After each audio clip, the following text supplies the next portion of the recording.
Middle Tennessee is known for a rich cultural heritage, particularly in the music and the arts. One of the key cities in the area is Murfreesboro, which has earned its nickname Bucket City. Murfreesboro is home of Middle Tennessee State University, which plays a pivotal role in fostering artistic talent and promoting music education. Bucket City Mouthwash is a podcast that focuses on the artistic community in Murfreesboro, Tennessee, and the broader Middle Tennessee region. The podcast serves as a platform to highlight the stories and projects of local artists, providing them with an opportunity to share their experiences, insights, and creative endeavors.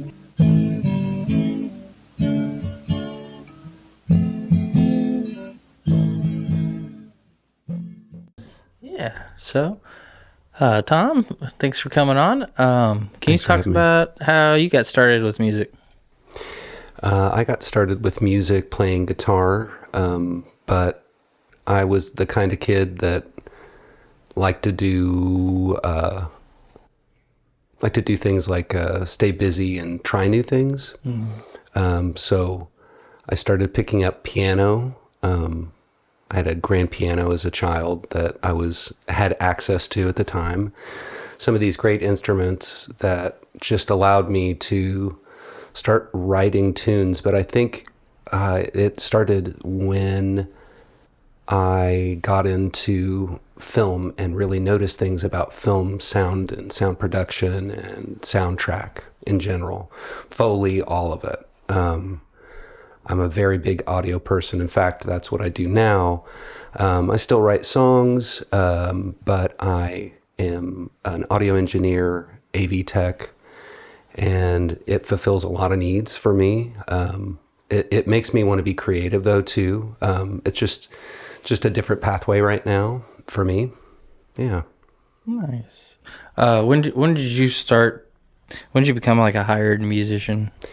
In my 20s, it was something that I just kind of fell into, and at the time was able to do, and just went for it. I got to do a lot of really cool things.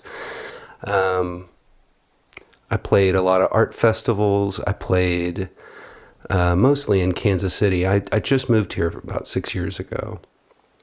But the hired gun thing is fun because everything's kind of set in stone for you. A lot of the guys say, well, I want it to sound just like the record. I don't want to deviate too much. And I was like, grew up like learning songs very quickly as a child.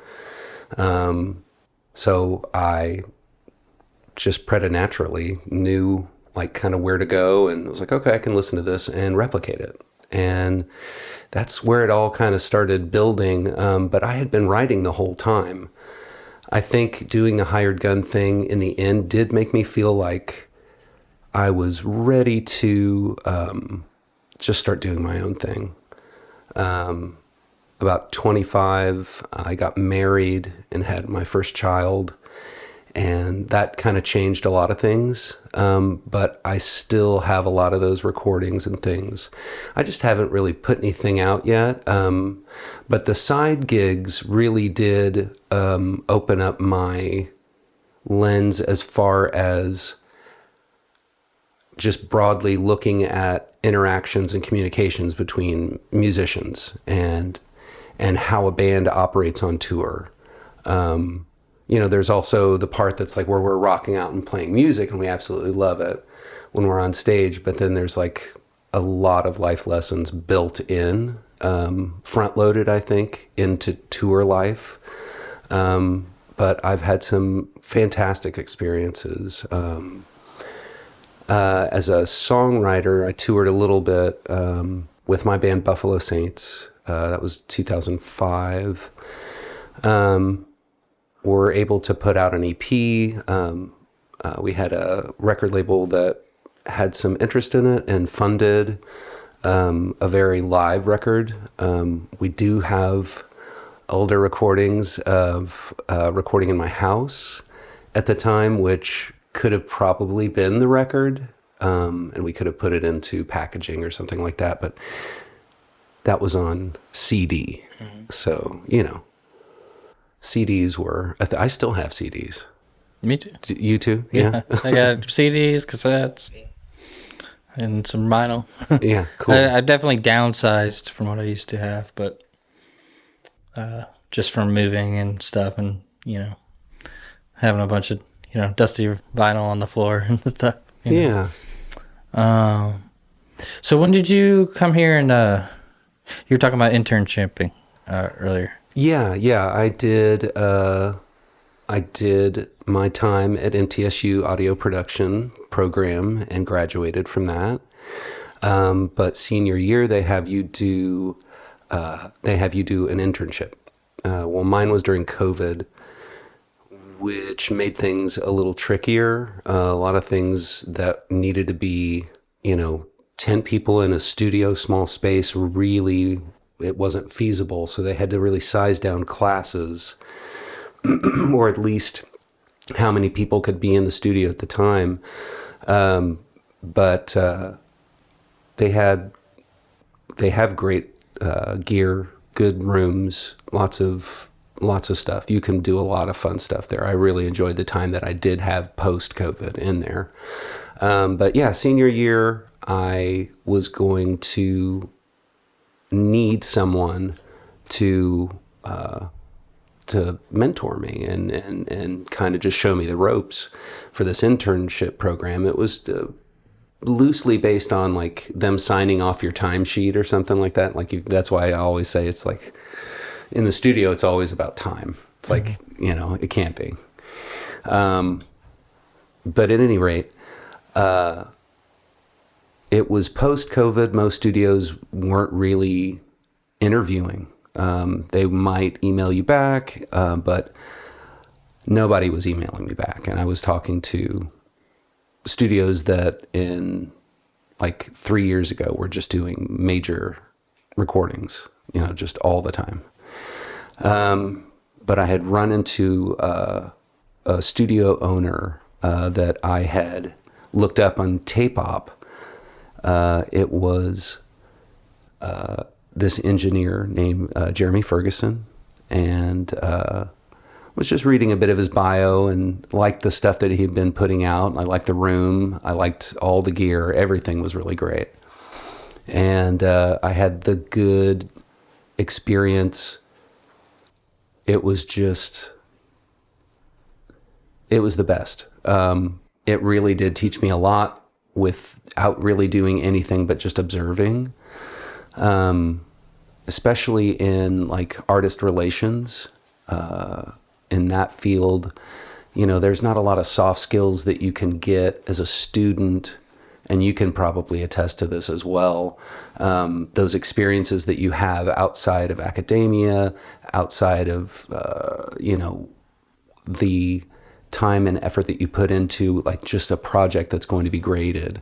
Any side gigs from there just don't feel like I wasn't doing a lot of side gigs in school. Mm-hmm. But I started working at a venue downtown. But it was more off, actually it's off Music Row. It was a venue called Live Oak, and I did, about 3 years with them and got to mix a lot of people who came through just on the fly. We had John Daly come in and want to sing and bring kind of like a small entourage of people, and this was just like a Tuesday. I had no idea it was about to happen. I didn't even know who John Daly was at the time. So all of us are like, oh shit, this guy's been in the thick of it with like legends. I was like, oh, okay, let's talk to this guy. Let's see what he needs. Let's, make this happen. And he sang Knocking on Heaven's Door, which was awesome. And I got to mix that, and I find that very fascinating. I think the idea of communication and just being able to talk to peers about gear, about life, about a mix of it, about recording, I always walk away a lot better than I was before. Just because I think my brain is wired to think about audio terms and soundtracks. But yeah, I'm big on soundtracks. I did some work as a and this was also kind of a side hustle. It was kind of a direction that I wanted to go in, that I still look forward to doing, is going into television. At the time I was writing commercial songs for, I think the market was India and China, and Japan. But apps, different things like that, just, it was really interesting. But the company itself was great. Primary Colors, these two brothers out of Lawrence, Kansas.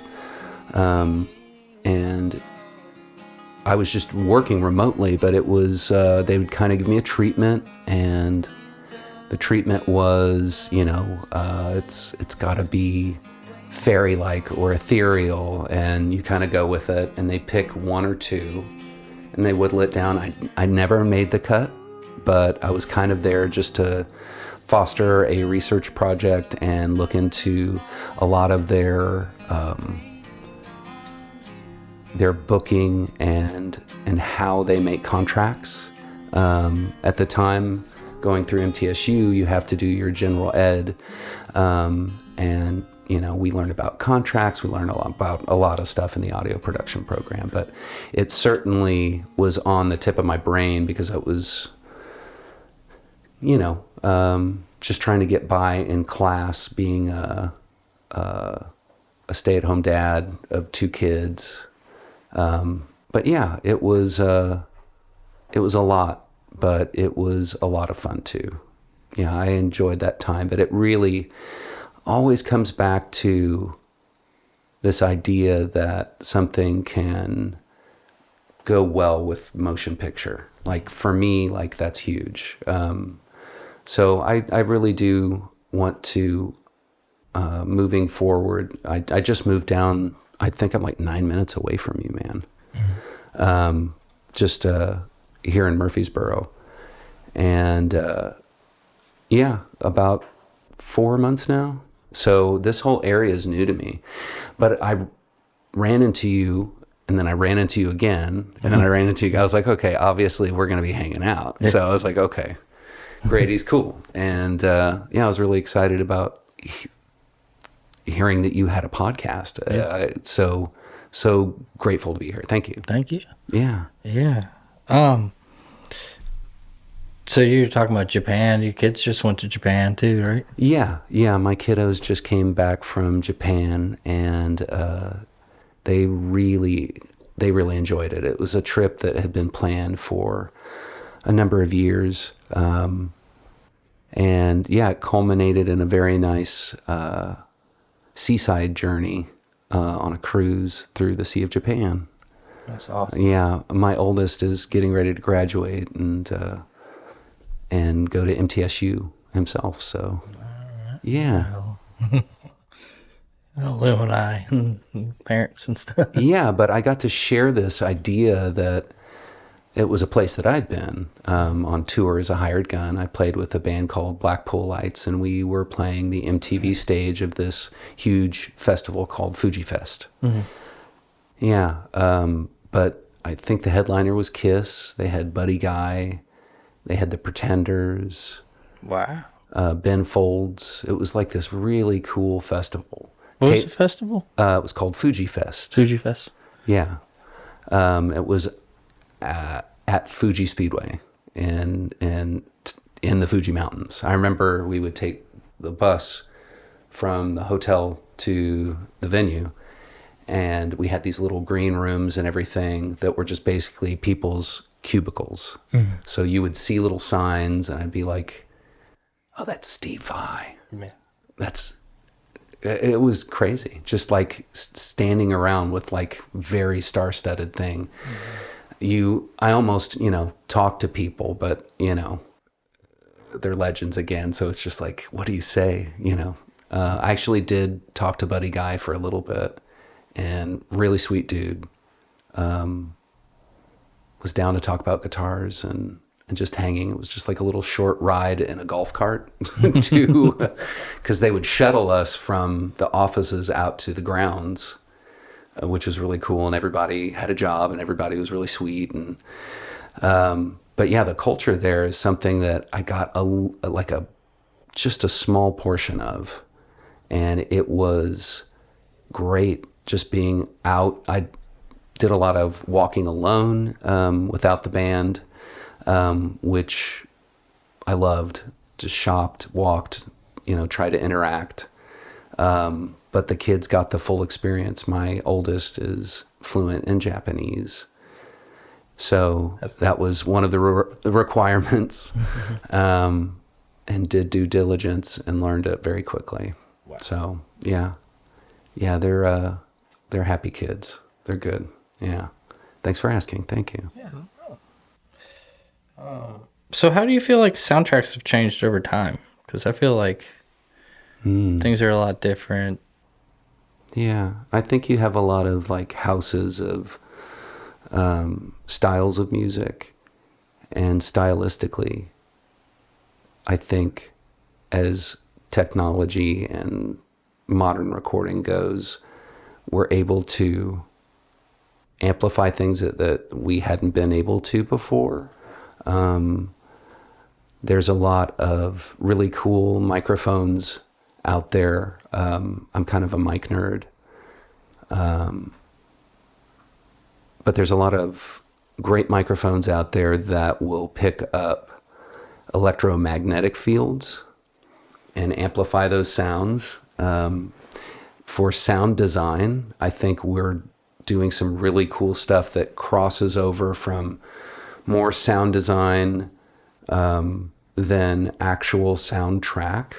There might be something, I was just watching a video today. I wish I could remember the name of the instrument, but it's an amplified aluminum sheet that has coils that run up it.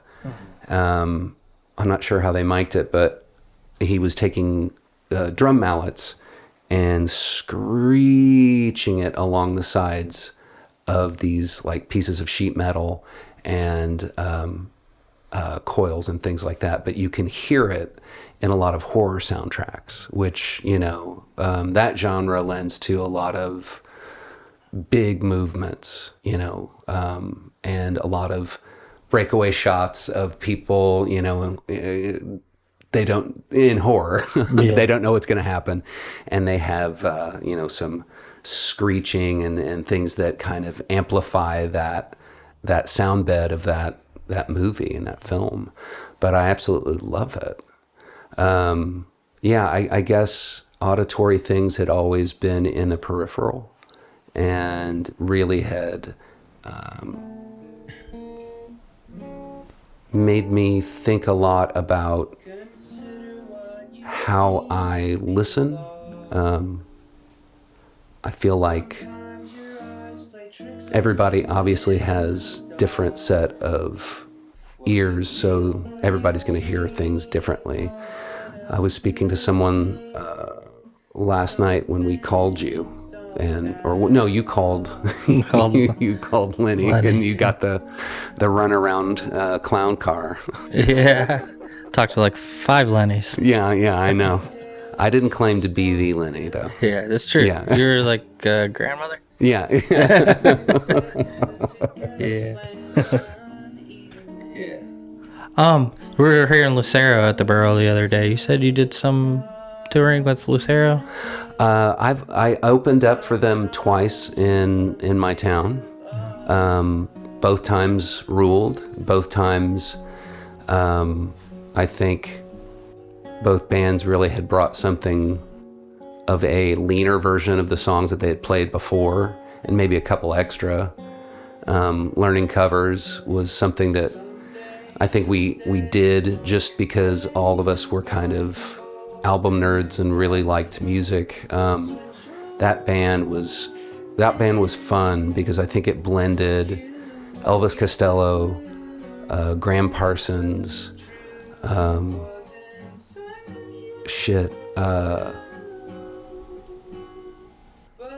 Ryan Adams at the time, maybe, but it was like, it had a raw sound and I really liked it, and all the players really brought something different to it. Actually, I'll have to give you a CD or two after the gig here and let you listen to that.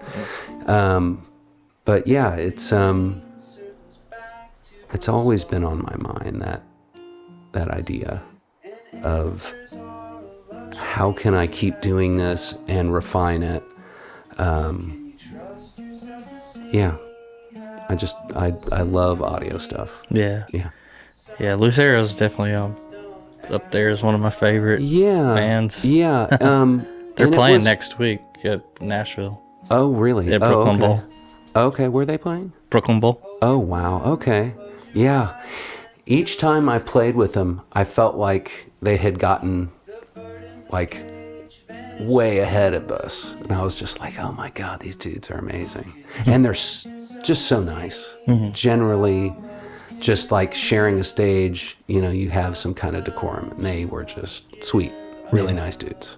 I took Lenny to see Ben Nichols by himself play Exiting last spring for their bike riders tour, for his bike riders tour. Oh, cool. Yeah, Lenny seemed to really like him. I've never heard any complaints, really. Yeah, no notes. Yeah. Speaking of MTSU, did you hear that they have the punk rock archives, the largest punk rock archive vinyls coming in? Oh, to their. Really? Yeah, to their what do you call it? I just read about that today. Maxwell Rock. Thank you. Yeah. Maximum rock and roll, yeah. You say? Yeah. Yeah, I gotta go check that out. Yeah. Yeah, let's see here. Oh yeah, can you tell us about Soho House? I can tell you a little bit about it. I'm not obliged to say a lot about it. Mm-hmm. It being such a social club. But I can tell you that what I do there. I do a lot of weird things for money. That sounds really ominous, but and dark, but it's things that I find fascinating and I am passionate about, and it just our values align. So I was like, okay, this is great. So I run a team of us run the cinema there. It's a 50-person theater, but it's gorgeous.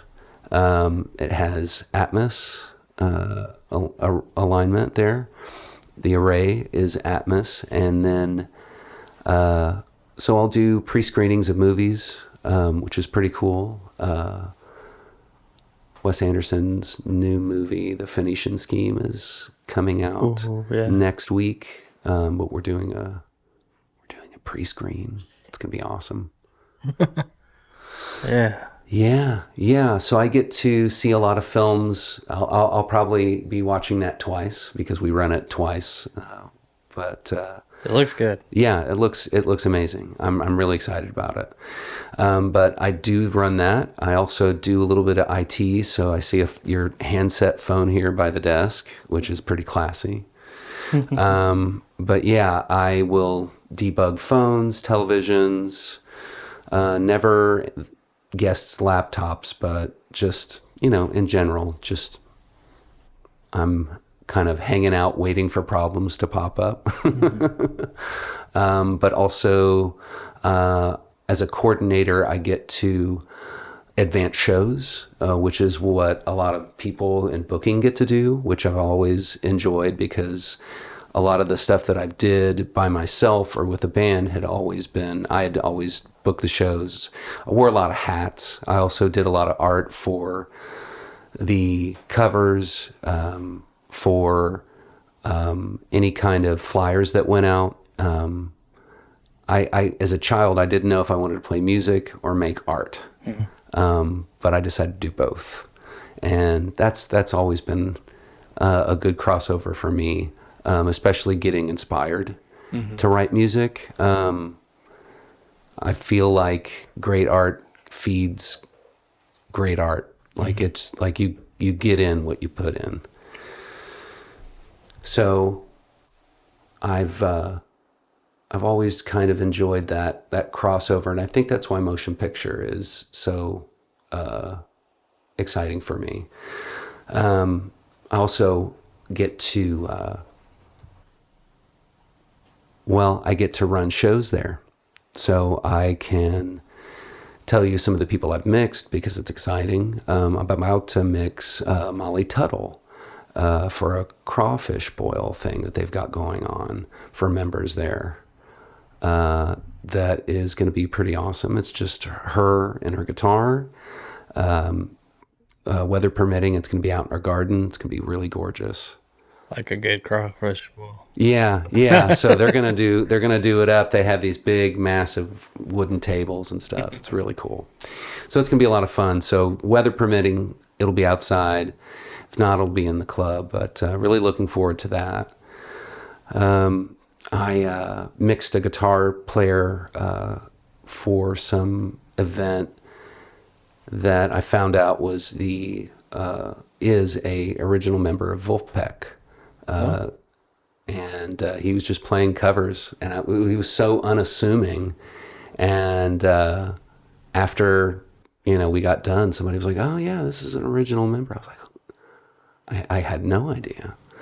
But I think in the future we're going to be hosting a lot more talks with producers. We do have a lot of public events going on as well as the member events, which is cool when people want to rent out the room and stuff like that. That's a separate venue, which is kind of cool. And I'll do, of course, the occasional off-site meeting for a business or something like that. We'll set up for wireless mics or lav mics and set up a projector. So I feel like in that small house that we're the AV nerds. And we've really own it. We're such a small division of the grounds itself. But we when we roll 3 deep, it feels good. Yeah. We're gonna crack the whip. We're gonna get some stuff done. That's awesome. Nice. Yeah. What do you consider like a couple of your like some of the most influential like horror soundtracks? Oh, sure. Well, obviously, Psycho. That it was the idea of this, and some people in audio production and film would call it Mickey Mousing it, where it's like everything is lining up in real time, but the stabbing of the character in the shower and the way that these violins were working in a dissonant way just really, it made it feel more visceral. I've often watched film, I used to do it as a child, started then, but I will watch films with the sound off. And as a kid, I would play guitar. I'd sit back and I'd watch a movie and I'd make my own soundtrack for it. It was a lot of fun. But, you take a lot of music out of horror. You still have those grisly images that make you cringe, or those jump scares that make you jump, but without that kind of real-time shared universe between the soundtrack and the movie, it's an omnipresent thing that is just like, it's so ominous. But yeah, so Psycho, yeah, I'm sorry, that was the roundabout way of saying it. Psycho. Let's see. What would be my second? My second would probably be, goodness. There's so many different styles of the soundtrack. I just watched a movie called Ash by Flying Lotus, DJ Flying Lotus. And he also not only directed the film, I think it was a Shudder film, but he made the whole soundtrack, which to me was really interesting because I was like, if I had the capital for that, if I had the backing for that, that would be amazing. That would be so much fun to create the story, have others help you create the world and the universe, and then score it yourself. And yeah, it was great. I wouldn't say it was my favorite. Growing up, Stephen King was a big figure, and I remember watching the Tim Curry, I think it was on ABC, the 2-part It movie. And I remember the images, the soundtrack. It was mostly ghostly, like circus music, but it was like intriguing because nothing about those shots, like those kids were like kind of drawn in a little bit. He kind of drew them in. It was really creepy.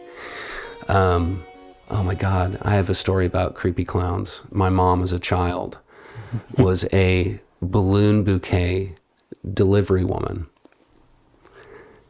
She had a delivery when I was a kid. I was like maybe 3. And at 3, I was reading and, talking with my parents and, explaining things. Highly verbal child. But so she's telling me this and I'm like, what? What's going on? Why are you leaving? This is weird. Because she had never left me alone before. Alone in the house, 3 years old. You're like, seriously, like, okay. This is for the first time? Okay, I can do this. Well, I was doing just fine. I was watching Sesame Street, whatever. My mom goes back in the back. She said she's leaving. She puts on clown makeup and a whole clown outfit. And goes outside, comes around the door, knocks on the door, rings the doorbell. And I'm like, what? And there's a clown just sitting there and it waves at me and I start freaking out because I don't know what to do. This clown's at the door. And then the door opens up and the clown comes in and I'm like, okay, even more heightened. And I'm thinking about soundtrack. In this moment, it would have been like the tense. Yeah. Yeah, I was freaking out, man. And then comes to touch me and said, it's me. And I just, nope, scream, bloody murder. My mom takes off the nose and she's like, no, it's me. And it was like, I think that point I was damaged and scarred for life at that point. Yeah. Was just, so clowns and me and Kramer, we don't do them. Yeah. Yeah. My dad used to turn off the light and like sit there with an Albert Einstein mask, watch me freak out. It's like, I didn't know who Albert Einstein was at like 5, so it just looked like an old man sitting in a chair. Yeah, that's creepy. I went as Albert Einstein for Halloween last year. That was great. Had the white hair and everything. Of course, the mustache was. I can't really grow a mustache, so it looked. In the beginning, I was actually working that night at Live Oak for Halloween. First right out of the bag, like it was fine. Then as the night went on, it just got worse. And I was like, what 70s comedic actor do I look like right now with this mustache and this hair and this outfit and everything, this costume? Tom, can you tell us more about Atmos? Yeah, I can tell you about the experience.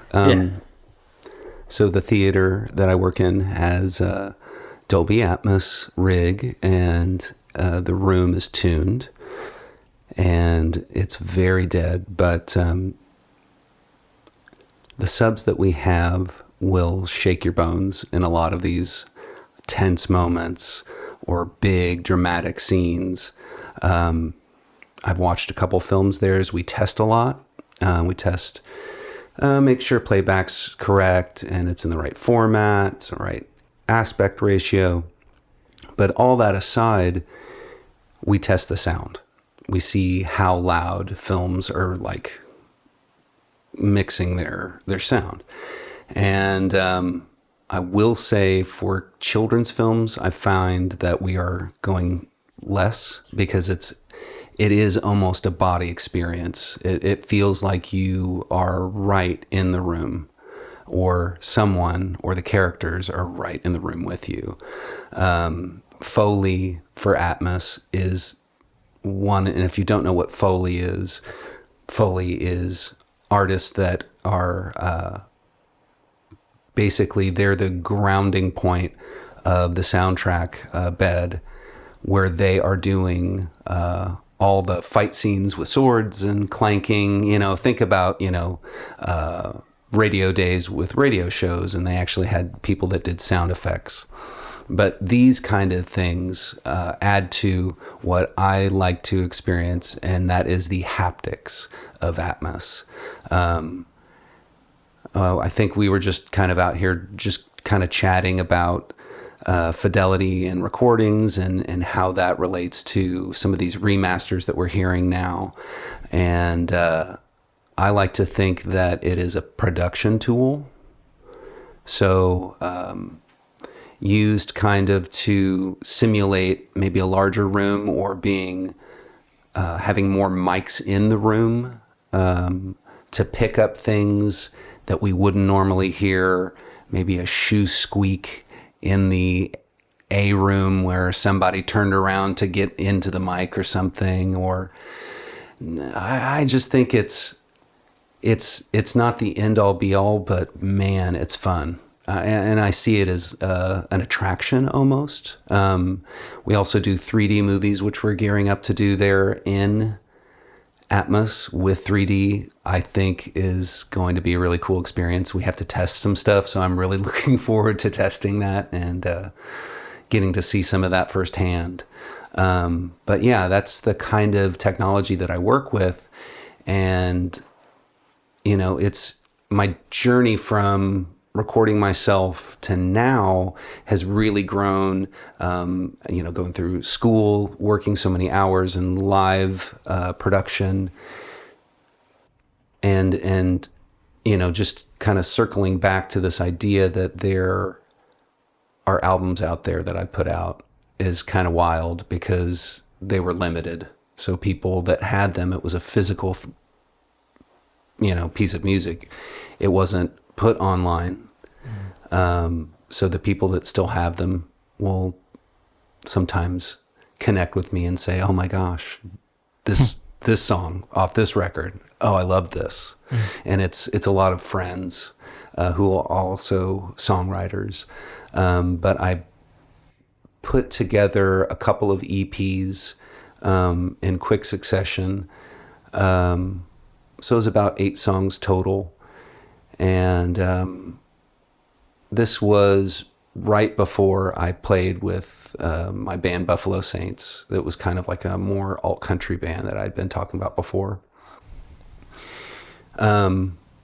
I was listening to more like Jeff Buckley and Nick Drake, Elliott Smith, and a lot of the recording was very sparse with just like kind of me and a guitar. It was almost kind of like the demos for Jason Molina's electric, Magnolia Electric Company. Mm-hmm. Very sparse, but the first one was called I Wish I Was Deaf. And I think that had to do a lot with my hypersensitivity to audio. And I think that's where I started noticing it. When I have cans on, and like so many audio engineers, we self-record a lot. And both of these records were self-recorded. Straight to cassette tape on a 4-track. And then made CDs because it was cheap and easy, because it was, the 90s. That's DIY was a big thing. I mean, it still is, but, for music industry then, you did a lot of legwork. So I followed that up with part 2, and it was just supposed to go together, just like a little 2-part album made out of 2 EPs. But then after that, I recorded a record called Walking the Dead with the band Buffalo Saints. And those songs were comprised even before I'd had the band. I had already had a handful of songs written that they just kind of jumped onto. So it was just for a while, it was just Thom Hoskins and a band. It's do we keep just using my name, or do we make this more collaborative? And we did. So we kind of wrote words, put it on a slip of paper, threw it in with other words, and just kind of played wordplay like that to come up with Buffalo Saints. Mm-hmm. But yeah, we could have been anything at that point. We were just happy to play music together. But yeah, it afforded me a career that projected me into audio production, more booking side of things, more of the advertising side of things, the more artistic side of things. I really do feel like I've had a toe in so many different pathways to music and the arts, and it's just really, to me, I feel like I'm finally made something of my education, of what I wanted to do and where I'm at. And I think I'm poised to do something soon. I'm actually writing right now, and trying to see what I can muster up for a release. But I've had several singles that I've put out, but they're all free. I have a SoundCloud called Nervous Fingers. You can find some of the music there. That's odds and ends and B-sides and all the fun stuff, all the weird stuff that I've done. Yeah, you should check it out. If you haven't done that, get on that. That's a treasure trove of the last maybe 10 years of music. It's fun. But yeah, I also have some live performances there on YouTube. I worked with a public library that was also a very DIY space, recording studio that they had there. By Black and Veatch was their partner in that. It was really cool. So they did live performances and they filmed them. So there is some recording of me playing live out there with some recent songs. If you guys are interested, check it out. Yeah. You got any closing thoughts or? Oh, sure. Yeah. I think the key to getting into the industry and working the kind of job that you want to work at, you need to show up on time. Mm-hmm. And most of the time that's, 15 minutes, 10 minutes, 5 minutes, before you're supposed to be there. Have good ideas. Be able to listen. Yeah, I think those are all pillars that I think really help me. And just to be a good hang, Don't be a dick. Don't be a bore. Yeah. Have fun with it. Life's meant to be enjoyed, with multiple people, right. Like you and yourself. And Jason here. Thank you. Yeah. Thank you. Yeah. Right. Thank you for coming on. Appreciate it. Thank you. Yeah. Thank you for having me again. Thanks. Yeah. As I neatly fold down into you, didn't notice how I went and how the rug left imprints on your skin. If you got what you wanted, would you still be happy? If it meant I'd be haunted by your silver, sanguine laughing. Does it matter that I meant to tell